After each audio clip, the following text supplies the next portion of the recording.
I can't change my mind. I have to go back home.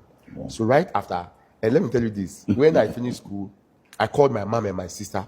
I told them that I am coming back home next week. My mother was like, hold on a second. What did you say? What in the world are you saying? saying? Back home. I said, what are you coming to do? Have you done anything wrong there? Are you in trouble? Are people looking for you? I said, no.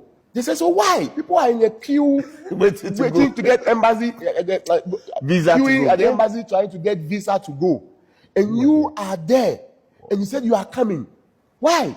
I said, ma'am, I went to school. I'm done with school. She said, yes, but stay on. Look for job, work, make money so that you can send me money so that you can become a better person. Don't come here. Which is the norm for many people. You go to school, you stay there. And yes. I told her, no, I want to come. So she was like, oh, my enemies have gotten me.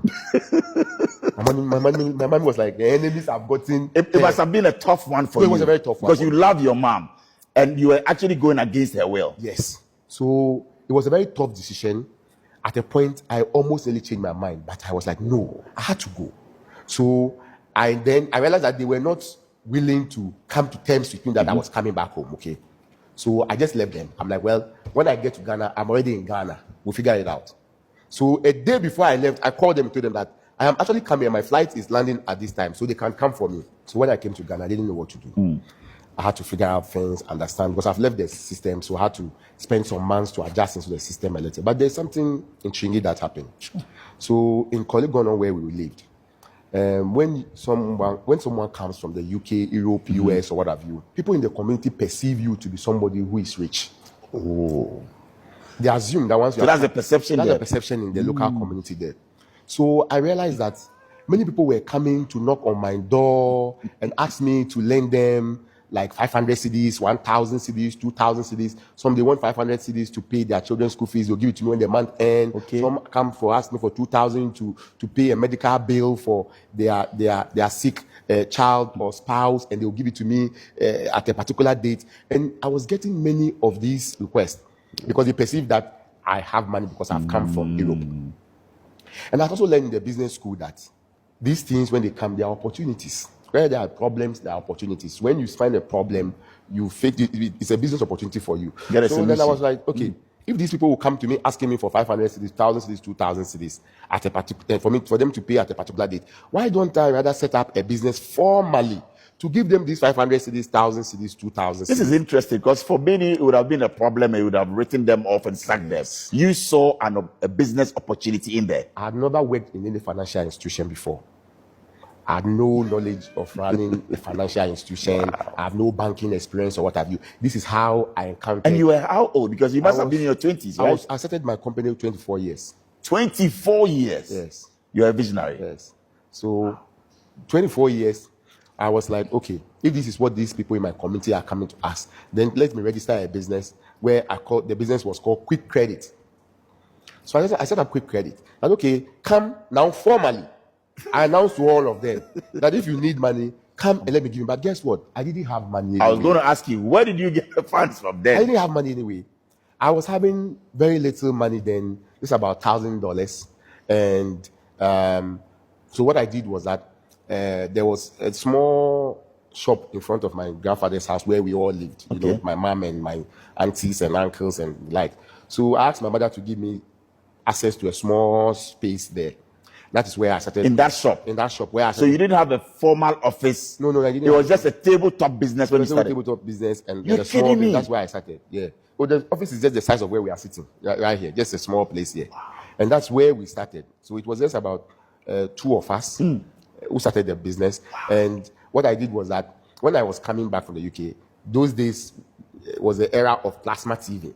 If you recall, plasma TV. Exactly. Yeah. So when I was coming, I came back with a 42-inch plasma TV, a home theater, and then I had about $1,000 on pounds on me. Pounds, okay. And I went to my mother one day in the house, you know, and I told my mom that, Mom, the TV that I've come to fix for you, that you are watching with my sister, I want to go and sell it. This was like, are you mad? Okay. So do you understand why I begged you not to come back to Ghana? Do you understand why I begged you not to come? Now you have begin selling your belongings, your properties. Wow. My mother started sharing tears. Wow. that had gotten, because you know, in this local community, our parents always see it as a taboo for you to begin selling Yes, your personal belongings. exactly. So once you begin selling your personal belongings, then you are at your very, very low. So you know.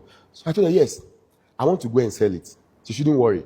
And that But I started, you didn't tell her for what? I told you her. did. But Okay. then I started the business with the little money that I Okay. have. Right. But then I realized that after giving loans to just about 5 people, my money was finished.